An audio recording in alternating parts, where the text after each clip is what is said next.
May the words of my mouth and the meditation of our hearts be acceptable in your sight, O God, our strength and our Redeemer. Amen.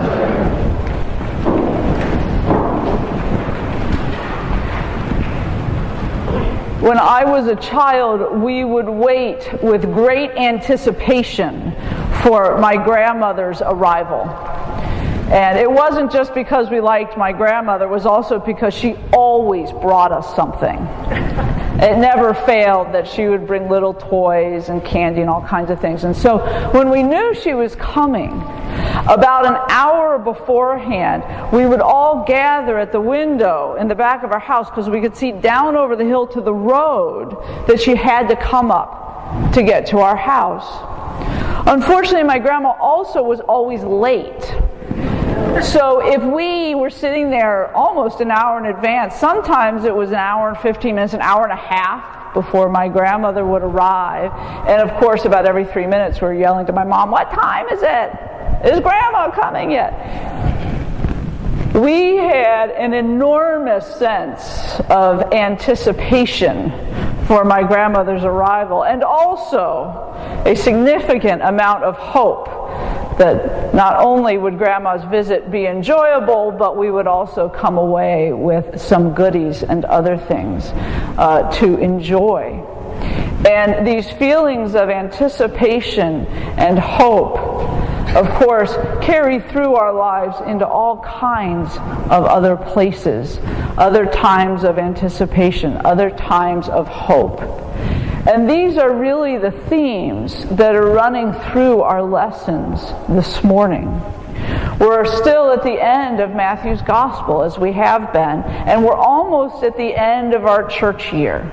So we're starting into those readings that sort of had this end of time or apocalyptic imagery, some of those messages. And in fact, both Matthew's community and the Thessalonians had both thought that Jesus was going to return and that God's kingdom was going to come on earth during their lifetime. The problem was, of course, that it had gotten later and later and later and later. I mean, Paul's letters were some of the earliest, but it still had to have been 20, 30, 40 years after Jesus' crucifixion. And for Matthew's community, it was even longer than that. And yet, they had been told Jesus will return. Jesus will bring in God's kingdom during your lifetime. And so they had been waiting and waiting and waiting with anticipation and with hope that this would actually happen. And you can imagine that as the years went on, that message got harder and harder and harder to preach, and harder and harder and harder to believe. And so what we hear from Matthew this morning is one of these stories of not just anticipation, but I think Matthew was really moving into a message of hope, because the people had been waiting for so long that they had to begin to shift their message into something that would still give them something to hold on to, some belief that God's kingdom was still coming. So Matthew tells us this story of the bridesmaids.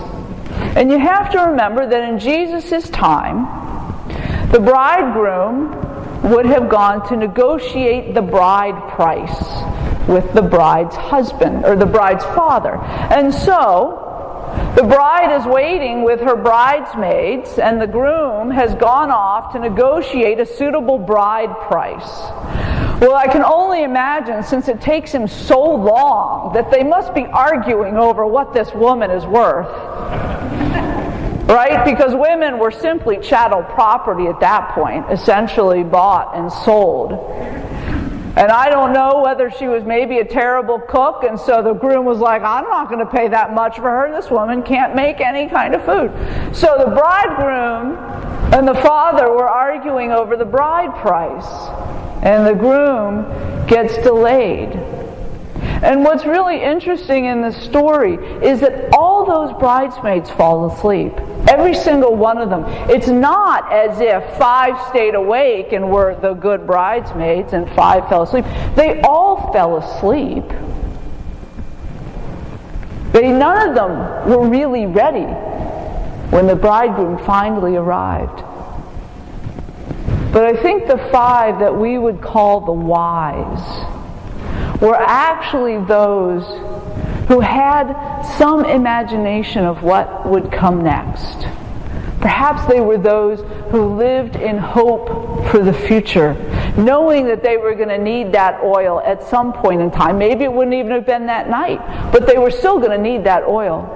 And it still made sense for them to carry it with them. And so we have this story of anticipation and hope. And what were they really hoping for? They were hoping for the banquet.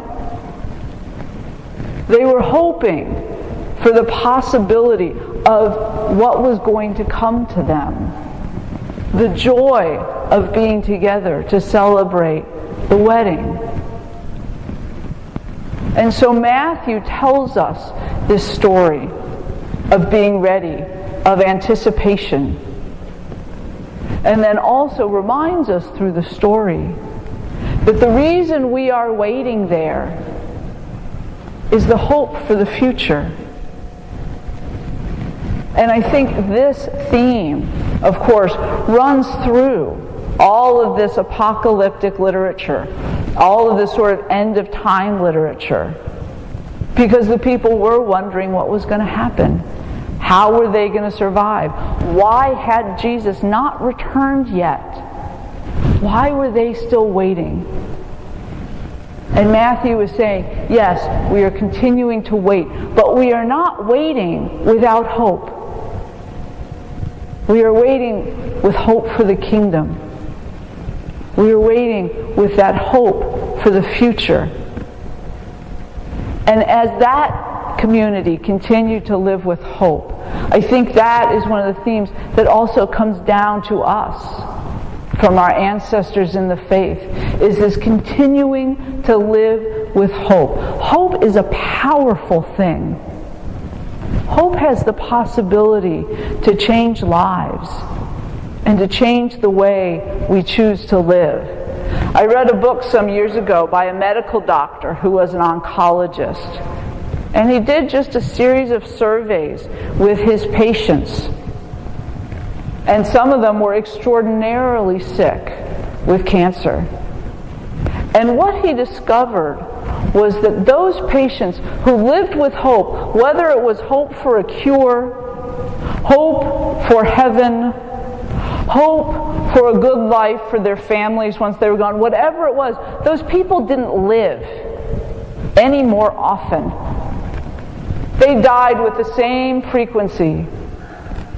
But the quality of their lives changed them, changed the doctor, changed the lives of the people around them, because they weren't stuck in a place of darkness. They weren't stuck in a place of thinking that nothing was ever going to be better. They lived with that sense of hope in their hearts. And in doing so, they profoundly changed the world around them. Even when they died, they profoundly changed the world around them. So Matthew was preaching this word of hope. And I think that is the word that we carry away from our gospel lesson this morning. The hope that we carry forth as the Christian community. The hope that we have for ourselves. The hope that we offer to each other. That when we find ourselves in times of hardship or darkness, when we've been anticipating something that just simply is not coming, that we still have this message of hope to share with one another. That we carry on with one another. And that we, too, are still holding that hope for what will be better, for God's kingdom to come. The message may be thousands of years old, But it has the same power for us, the same desire to remind us of we are people living in hope, that we are people living for God's kingdom, and that God's kingdom is still coming, that we find it here. We may not know whether Jesus is ever going to return with power and great glory, but in some ways we are the power and the great glory. We are the ones that hold that hope, that spreads it and shares it with others. And through that, God's kingdom comes in. Amen.